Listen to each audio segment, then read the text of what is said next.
Bismillahi walibni warohil kudus al-ilahul wahid, demi nama Bapa, Putra, dan Rohul Kudus ketiganya yang esa. Shalom sahabat yang dikasih oleh Tuhan, berjumpa kembali dengan saya di channel ini. Terima kasih buat teman-teman yang selalu setia mendukung perkembangan channel ini dengan cara subscribe, like, komen, dan share. Tuhan memberkati kita. Sahabat yang dikasih oleh Tuhan, kali ini kita akan mengulas sedikit apa yang disampaikan oleh Ustadz Zuma yang berkaitan dengan apa yang dilakukan dan menjadi viral oleh Pendeta Gilbert Lumoindong. Ya, izin Pak Zuma, Pak Ustadz, saya membahas tentang video Anda yang saya potong hanya bagian di mana Pak Zuma, Ustadz Zuma sedang bicara dan menanggapi apa yang telah terjadi dan sudah dilakukan oleh Pendeta Gilbert Lumoindong yang barusan ini viral. Oke, tentu saya tidak membela apapun yang terkait dengan Pendeta Gilbert Lumoindong, ya. Saya hanya tahu dia pendeta, ya. Tapi apa yang disampaikan oleh Ustadz Zuma, hati-hati juga gitu ya, hati-hati juga supaya tidak menimbulkan interpretasi atau penafsiran yang keliru yang membawa kepada pemahaman-pemahaman yang liar terhadap atau tentang kekristenan. Mari kita lihat videonya teman-teman. Ini dia videonya.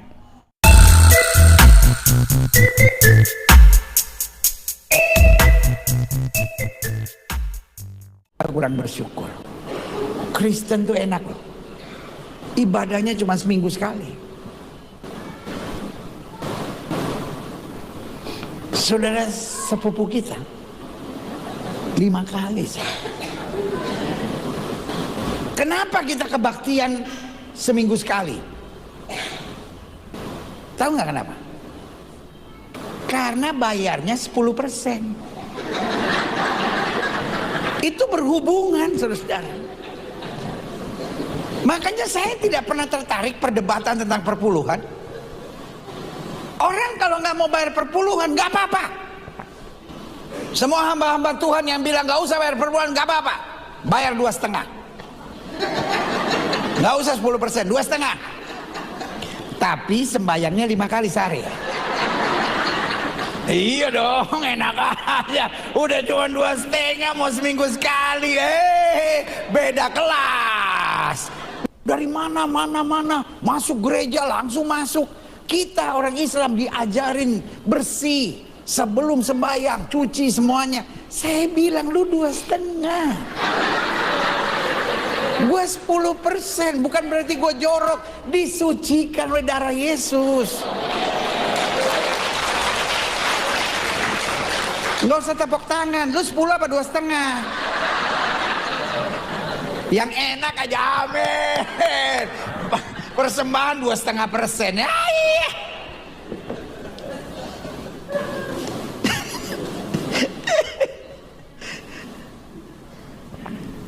Pak Guntur mana? Guntur. Yang section ini mulai minggu depan jangan taruh kursi. Yang 2,5 duduk di situ. Pasti bayar perpuluhan dia. Puas banget dia seminggu sekali. Gak usah cuci-cuci, ya kan? Gak usah bergerak-bergerak. Loh, kita kan bayar 10%. Makanya kita kebaktian tenang aja, ya kan? Paling berdiri nyanyi tepuk tangan, santai, ya kan? Tapi kok 2,5, setengah mati.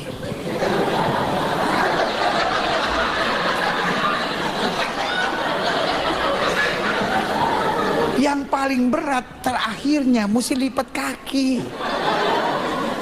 Nggak semua orang bisa, iya kan? Kaki mesti dilipat, ayah.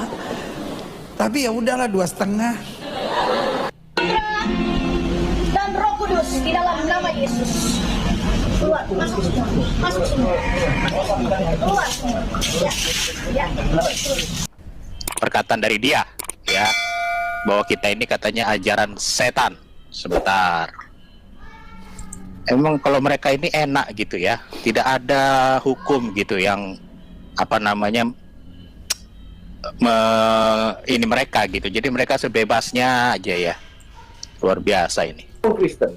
Ayo ramai kita teropong Kristen. Mengatakan Tuhan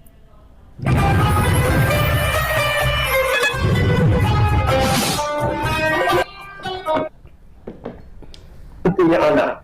Pesan siapa? Iblis. mengatakan Tuhan menjelma menjadi manusia. Pesan siapa? Eh,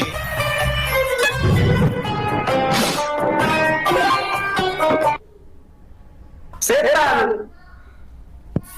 Ayo, apa lagi? Mengajarkan makan bayi. Pesan siapa?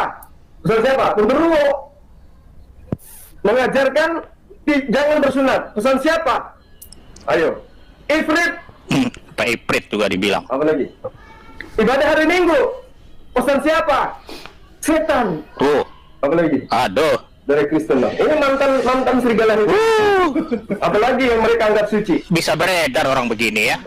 Lembah patung, oh jangan diragukan lagi. Pesan setan. Apa lagi? Kira-kira di Kristen yang mereka lakukan.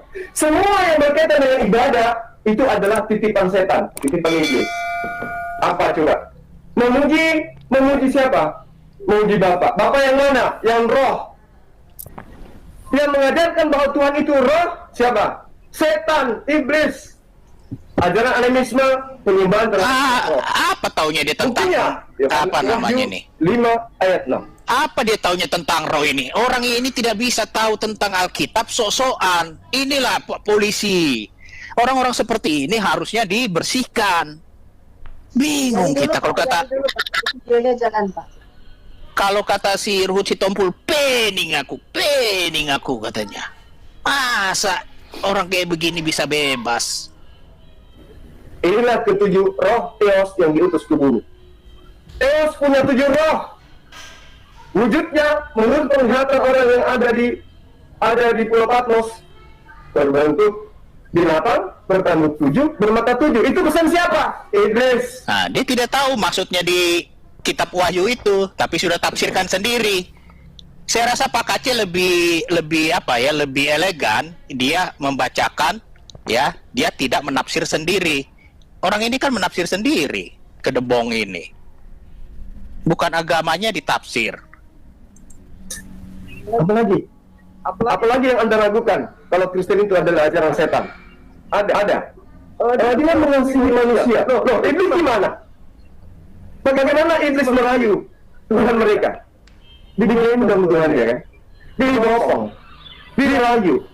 Dia mau menyerahkan dunia ini beserta. Ya, ini nanti kita bahas ya. Tuhan kita dibopong, digendong ya. Emang ada ayatnya itu. Buat Tuhan kita digendong, dibopong oleh iblis. Ini kurang ajar orang ini. Luar biasa orang ini. Isinya. Apakah itu kasih? Kasih.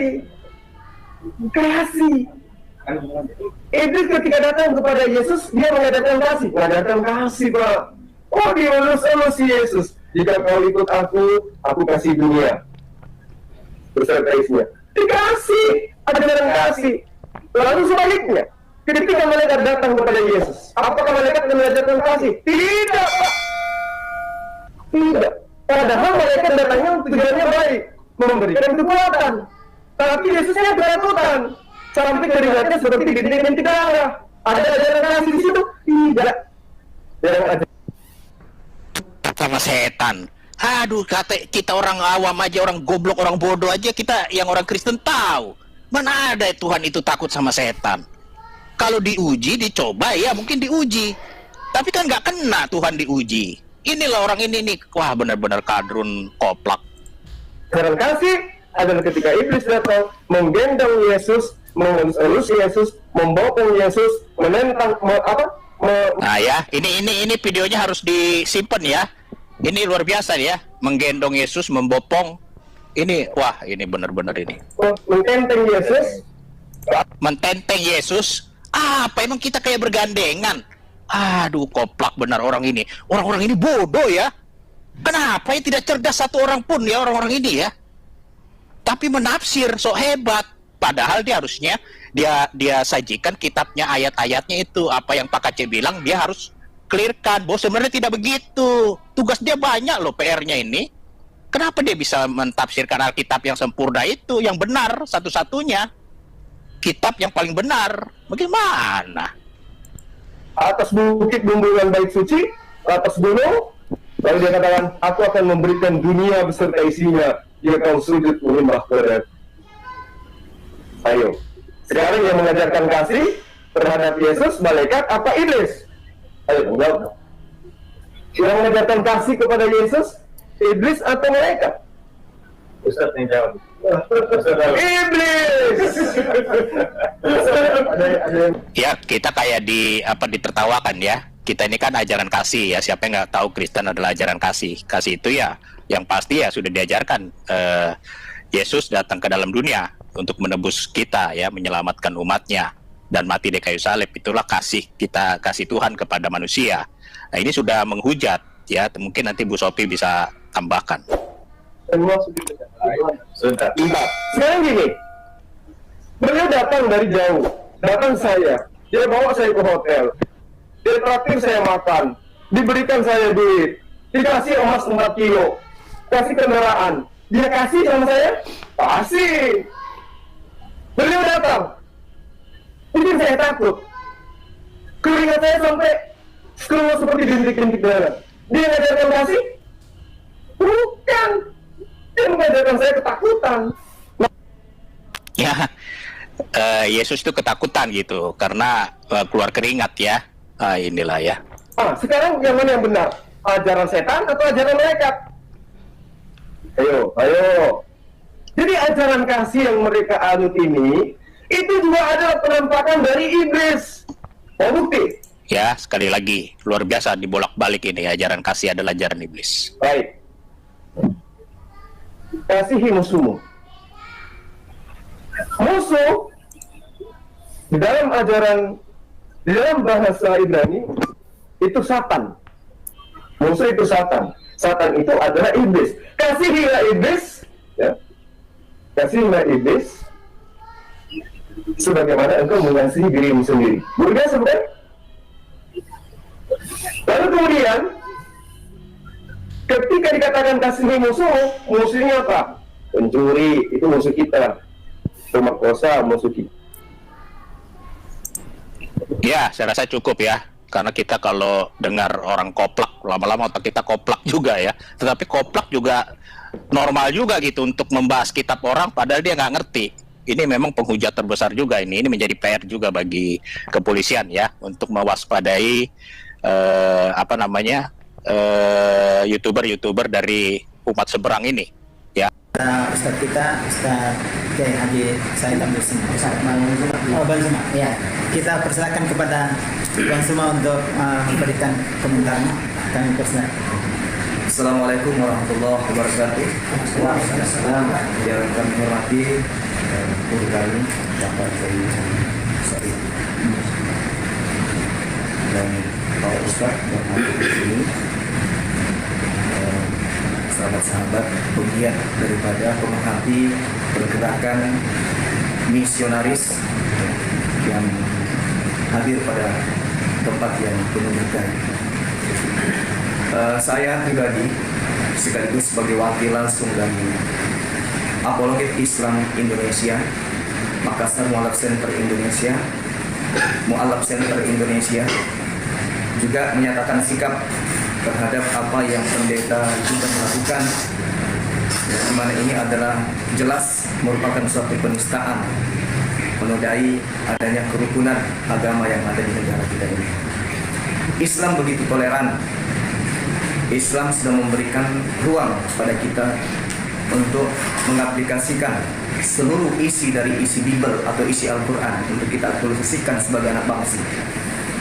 Untuk itulah kemudian Islam itu sangat toleransi, berbeda dengan data yang ada di dalam kitab saudara. Jadi tidak perlu kemudian saudara menolak untuk membahas Islam, karena kami sudah memberi ruang untuk berdiskusi. Ada ruang sosmed offline untuk kita berdiskusi. Dan saya minta kepada pendeta untuk mengaplikasikan perintah di dalam Bible yang mengatakan bahwa apabila orang datang ke rumahmu dan tidak membawa ajaran Kristen, jangan kau terima di rumahmu, jangan kau ucapkan salam kepada mereka. Barang siapa yang melakukan hal demikian, maka dia akan masuk ke dalam golongan orang-orang yang jahat. Itu dalam Bible saudara dinyatakan seperti itu. Jadi ketika ada orang bertamu ke rumahmu tidak mengajarkan ajaran ini, 1 Yohanes, jangan kau terima, jangan kau ucapkan ucapan salam kepada mereka. Dan Barang siapa melakukan itu, dia termasuk orang yang mendapat bagian kejahatan. Sedangkan di dalam kitab saudara Matius 13 nomor 50, orang yang berbuat kejahatan dilemparkan ke dalam api neraka. Jadi jangan beri salam kepada orang yang datang kepada Anda yang tidak mengajarkan Kristus.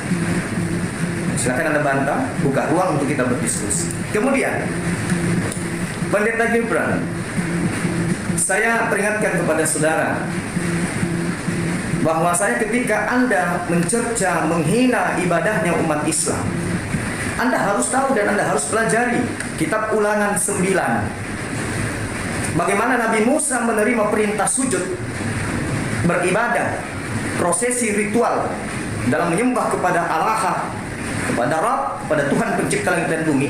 40 hari, 40 malam Nabi Musa sujud hanya untuk menerima perintah sholat.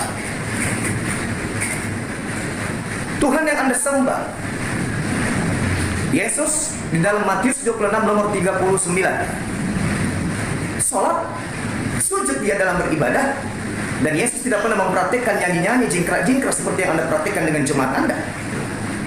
Kita bisa adu dalil. Dan satu hal lagi, terkait dengan perpuluhan yang Anda minta, yang Anda programkan di jemaat Anda. Ingat, saya hanya mendapatkan satu data di dalam Bible untuk Kristen.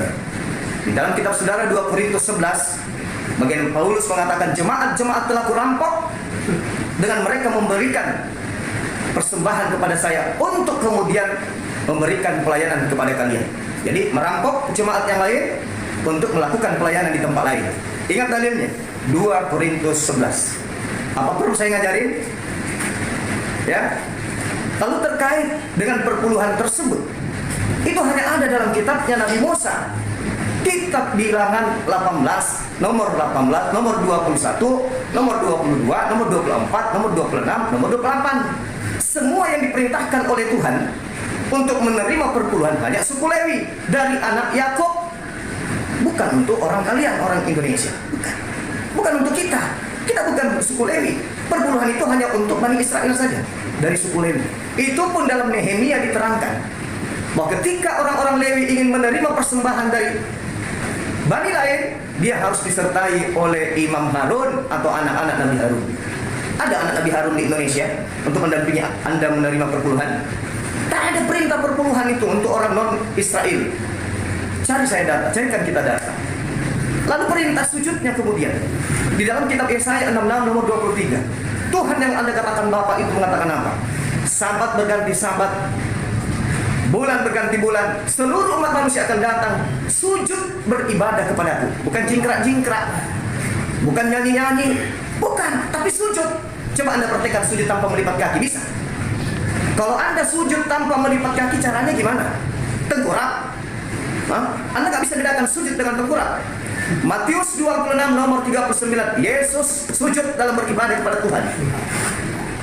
Paham ente? Yesus tidak duduk di kursi lipat tangan begini. Yesus itu sujud dalam beribadah. Dan ketika sujud kaki terlipat. Atau Anda mau kayak penari balet, jari-jari kaki Anda itu tidak terlipat tapi Anda sujud. Terus cara Anda berdiri dari sujud kayak mana? Cobalah Pendeta Gibran, ya, Gilbert. Kemudian saya melihat video-video Anda itu, editan-editan seakan-akan Anda diskusi dengan saya, dengan Bang Suma. Kapan kita diskusi? Kenapa ada editan-editan kayak begitu? Kalau Anda memahami keilmuan dari kitab saudara, ayo mari kita buka forum, kita diskusi baik-baik. Sebagai anak bangsa yang menginginkan kemudian terjadinya ketentraman, kerukunan hidup beragama di Nusantara ini, mari kita berdiskusi. Kami Apologet Islam Indonesia 24 jam live di sosmed menunggu kalian. Mana kalian? Kenapa hanya bercerita di belakang? Kami siap melayani saudara. Mau bahas Al-Quran silakan, mau bahas hadis silakan, mau bahas Taurat silakan, mau bahas Bible silakan. Tanakh, Nevi'im, Ketubim, kami siapkan diri untuk itu. Demi untuk mencerahkan, jangan ada dusta di antara kita. Itu Anda mengatakan diri Anda kasih dan seterusnya. Tapi pembuktiannya mana? Satu lagi, sekaligus ini untuk lembaga Bible Indonesia. Saya tidak mengatakan Alkitab, karena Bible itu bukan Alkitab. Alkitab itu hanya ada 4. Taurat, Zabur, Injil, dan Al-Quran. Ya, sedangkan kitab Anda itu bukan Alkitab. Alkitab itu artinya apa? Sebuah kitab. Kitab Anda bukan sebuah kitab. Kitab Anda itu banyak kitab. Dan kitab Anda juga bukan dari nabi-nabi.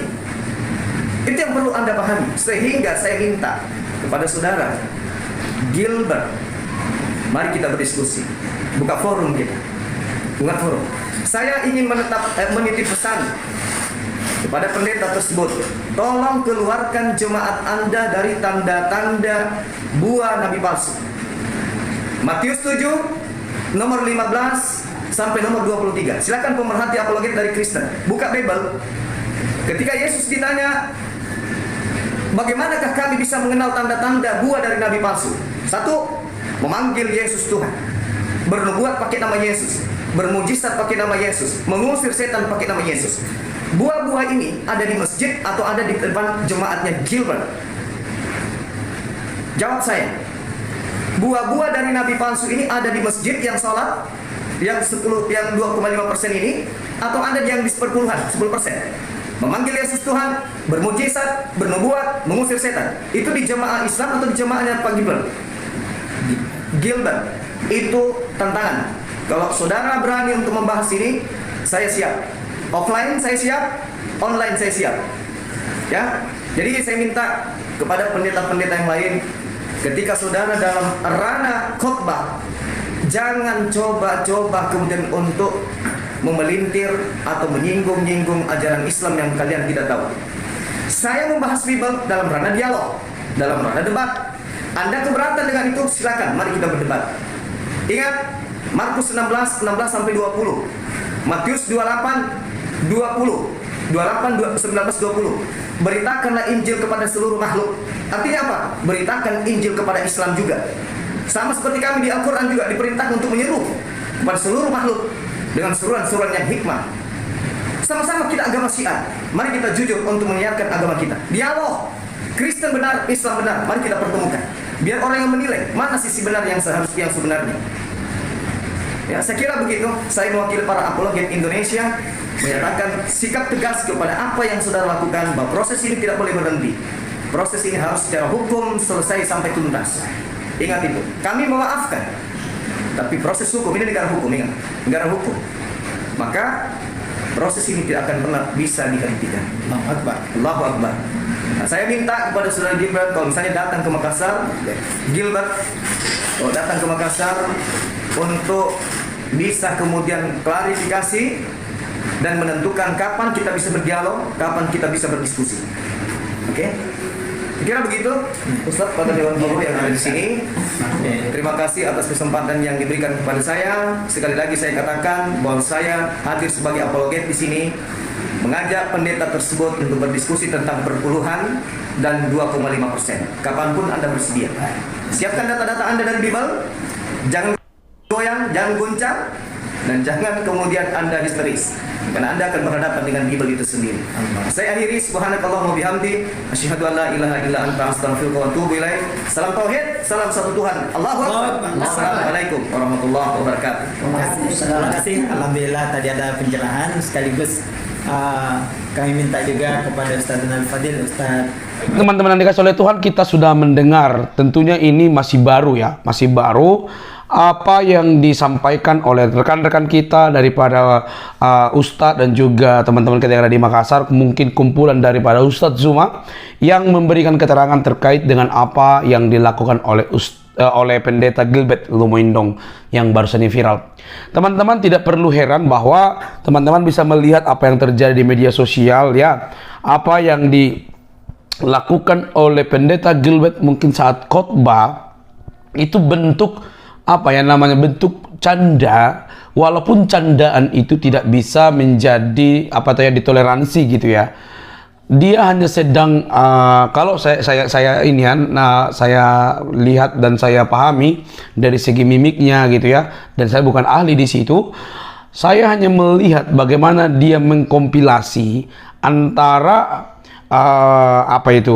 persepuluhan lalu datangnya sekali seminggu ibadahnya begitu ya. Sedangkan rekan-rekan kita umat Islam mereka memberikan dua setengah, lalu mereka 5 kali, dan dia sedang memberikan sebuah percandaan mungkin begitu ya, saya tidak tahu, tapi nampaknya arahnya ke situ. Karena sering sekali Pendeta Gilbert ini kalau khotbah itu selalu banyak yang seperti stand up comedy ya, stand up comedy. Nah, tetapi teman-teman yang dikasih oleh Tuhan ya, hal ini sensitif gitu, hal ini sensitif, tapi dia sudah minta maaf dan itu sangat bagus ya. Pendeta Gilbert minta maaf dan dia langsung jumpai JK. Entah kenapa harus kepada JK, saya juga tidak tahu, tapi biarlah niatnya itu niat yang baik. Nah kali ini teman-teman kita masuk ke dalam potongan video yang saya ambil daripada Ustadz Zuma ya, mengenai pembicaraannya bersama tim-tim mereka yang ada di Makassar. Hormat, salam, dan sering saya lihat dan sering tampil di media bagaimana membahas kekristenan dengan cara interpretasi yang liar yang ditampilkan oleh Ustadz Zuma. Oke, dan kali ini pun Ustadz Zuma, dan kali ini pun ketika Anda bermaksud untuk menegur dan memperingatkan Pendeta Gilbert yang sudah melakukan kesalahan, dalam sudut pandang kalian, dalam sudut pandang Islam, atau dalam sudut pandang teman-teman kita, walaupun misalnya ada dari beberapa bagian orang oknum Islam yang menganggap bahwa Pendeta Gilbert tidak menista, misalnya seperti yang dikatakan oleh Ade Armando dan juga Abu Janda dan lain sebagainya. Mereka tidak bermaksud katanya begitu ya, tapi inilah perbedaan pendapat itu selalu banyak terjadi. Nah, masuk kita ke dalam ranah pembahasan yang disampaikan oleh Ustadz Zuma yang niatnya memberikan kata-kata terhadap kepada Pendeta Gilbert, tapi justru di saat yang sama dia sedang menafsirkan, menginterpretasikan Alkitab orang percaya, orang Kristen dengan cara sembarangan, bahkan keliru teman-teman, keliru ya. Mengapa saya katakan demikian? Kalau kita mau mendengar ulang, teman-teman mencoba dengar apa yang disampaikan oleh Ustadz Zuma ya. Apa yang sampaikannya itu jauh daripada kebenaran yang sedang diimani oleh orang percaya. Pertama, dia menyatakan ya, coba nanti teman-teman lihat lagi dan tuliskan di kolom komentar. Alkitab itu cuma 4, tapi Bible begitu ya. Dia bilang tulisan-tulisan daripada Taurat ya, Taurat begitulah. Nah, dia lupa teman-teman, dia lupa bahwa Alkitab ini tidak turun dari langit. Ya, tidak turun dari langit, tetapi Alkitab ini merupakan bagian dari para saksi mata yang menuliskan secara detail apapun yang terjadi, ya. Jadi, teman-teman, apa yang disampaikan oleh Ustadz Zuma itu benar-benar jauh daripada kebenaran. Nah, yang seterusnya teman-teman, dia mengutip tentang persepuluhan dan lain sebagainya, walaupun memang di dalam kekristenan juga banyak yang pro kontra tentang persepuluhan itu ya. Tetapi kalau kita mau melihat ya, mau orang mau memberi atau tidak, mari kita kembali ke Alkitab. Memang persembahan persepuluhan itu awalnya itu diberikan kepada Lewi gitu ya, sebagai yang tidak mendapatkan pembagian harta warisan pada zaman itu, atau pembagian harta bagi Israel waktu itu. Mereka sibuk, mereka menjadi pelayan di Bait Allah, sehingga mereka mendapatkan 1/10 daripada suku-suku yang lain yang mendapatkan bagian mereka begitu, karena mereka fokus untuk melayani Bait Allah. Nah, apakah berlaku di dalam perjanjian baru? Banyak tafsir, banyak pengertian. Ada banyak pendeta, ada banyak para orang-orang tertentu yang mengatakan, ya tidak, kita tidak hidup lagi di zaman Lewi yang mempersembahkan, walaupun misalnya pada zaman itu bukan uang, tapi hasil tanah, hasil lahan, hasil buah, dan segala macamnya teman-teman. Jadi berbeda sekali teman-teman. Oleh karena itu, apakah berlaku? Maka ada juga kelompok tertentu yang berkata persepuluhan masih berlaku. Bahkan bukan persepuluhan saja, tapi hidup kita ini dipersembahkan kepada Allah. Jadi kalau misalnya kita diminta persembahkanlah hidupmu sepenuhnya kepada Allah, masa 1/10 kita tidak mau berikan? Nah, beragam, tergantung bagaimana pemahamannya. Jadi Ustadz Zuma tidak memahami hal itu gitu ya. tidak memihakkan hal itu. Jadi mungkin nanti Ustaz Juma bilang, oh itu kan di dalam apa pandangan Israel dan lain sebagainya. Ya, Kristen itu Pak Zuma, itu tidak ada perbedaan kitabnya dengan Israel. Tidak ada perbedaannya. Tidak ada. Dari Kejadian sampai Maleakhi tidak ada perbedaannya. Semua sama, ya. Tapi di dalam Perjanjian Baru mereka tidak menerima hal itu karena apa? Isinya itu tidak sesuai angan-angan mereka tentang Mesias, begitu ya. Nah, selanjutnya mengenai persepuluhan itu tidak ada sangkut pautnya tentang apa yang disampaikan oleh Rasul Paulus dalam kitab surat Korintus, jemaatku rampok. Nah, kata ini pun Ustaz Zuma tafsirkan secara liar, bias, serampangan, interpretasinya itu liar sekali. Di situ Pak Zuma memakai istilah merampok, itu istilah bagaimana yang digunakan untuk menunjukkan betapa seriusnya Paulus dalam pelayanan, sehingga dia berkata aku rampok. Itu sebagai kiasan untuk bagaimana dia berusaha supaya jemaat-jemaat pada zaman itu dapat mendukung pelayanan Rasul Paulus untuk memenangkan jiwa-jiwa untuk pelayanannya. Jadi tidak ada sangkut pautnya dengan persepuluhan. Lagi-lagi interpretasinya keliru. Nah, selanjutnya tentang yang agak sedikit masuk terhadap apa yang dipraktekkan oleh pendeta Gilbert Lumendong, sujud, lipat kaki dan lain sebagainya. Benar bahwa di Alkitab pun tertulis dalam penyembahan, dalam doa, dalam berdoa itu sujud gitu ya. Tapi sujud bukan berarti itu mengarah kepada sholat, begitu enggak. Jangan semua disama-samakan gitu. Sujud di situ jangan disamakan, diarahkan atau sama dengan sholat. Jangan. Memang pada zaman itu seperti itu gitu ya. Nah, kenapa Kristen pada zaman ini akhirnya berdiri, duduk gitu ya? Itu kan pembudayaan Pak Zuma. Pembudayaan, karena di dalam orang Kristen itu ibadah itu bukan soal kamu masuk gereja atau hari Minggu, bukan.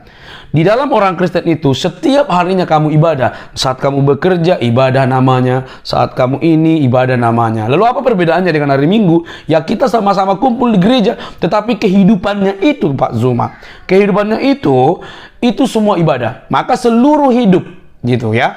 Jadi interpretasinya juga keliru gitu ya. Hati-hati ya. Akhirnya karena interpretasi yang keliru itu menimbulkan hal yang tidak benar atau pengertian-pengertian yang kurang tepat. Nah, selanjutnya Pak Zuma, kau bilang Yesus tidak berdiri, tidak nyanyi gitu ya, tidak nyanyi. Tidak ada bernyanyi seperti orang Kristen gitu ya. Aduh, itu salah itu. Zabur saja para nabi, raja itu menyanyikan zabur, melantunkan puisi, nyanyian untuk memuji Allah gitu ya. Lalu Yesus apakah menyanyi? Ya menyanyi dong. Kamu nggak paham kan? Maka saya bilang kamu itu kutip-kutip tapi nggak ngerti. Yesus menyanyi dong. Ya, memuji Tuhan, menyanyi dong dia sebagai manusia, dia menyanyi. Matius 26 ayat 30 Pak Zuma, mungkin arahkan dulu pandanganmu supaya tidak terlalu banyak ocehan yang kamu tampilkan, tapi semua liar. Sesudah menyanyikan nyanyian pujian ya,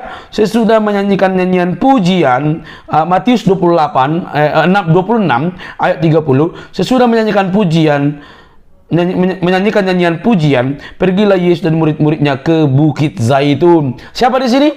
Yesus dan murid-muridnya. Mereka mengapain? Setelah menyanyikan nyanyian puji-pujian, menyanyi.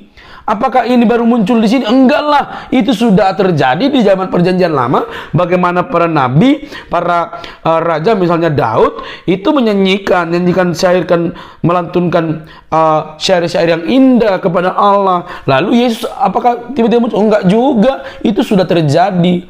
Maka kalau kau bilang nyanyi berdiri, itu hal yang biasa dalam ibadah, begitu ya. Jadi teman-teman, apa yang terjadi saat ini kita hanya sedang menanggapi. Jangan sampai Ustadz Zuma yang pernah juga mengata-ngatai kekristenan itu sangat fatal, ya harusnya Pak Zuma juga itu tidak tepat tidak tepat menafsirkan dan menginterpretasikan Alkitab orang lain secara sembarangan. Anda sekalipun Anda berkata aku apologetik ini, Anda tidak ahli di dalam hal itu. Paham itu, Ustadz Zuma ya? Paham itu? Anda tidak ahli di situ. Walaupun Anda kutip ayat dari banyak sekali, dari Kejadian, dari Ulangan, dari ini, dari Perjanjian Baru, semua Anda kutip begitu ya. Itu semua kamu hanya comot lalu tidak tahu bagaimana menafsirkannya, tidak lihat konteks, bebas saja, yang penting sampai.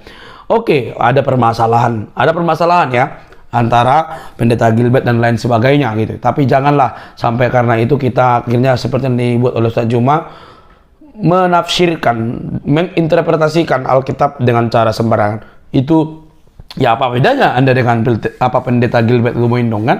Apa bedanya?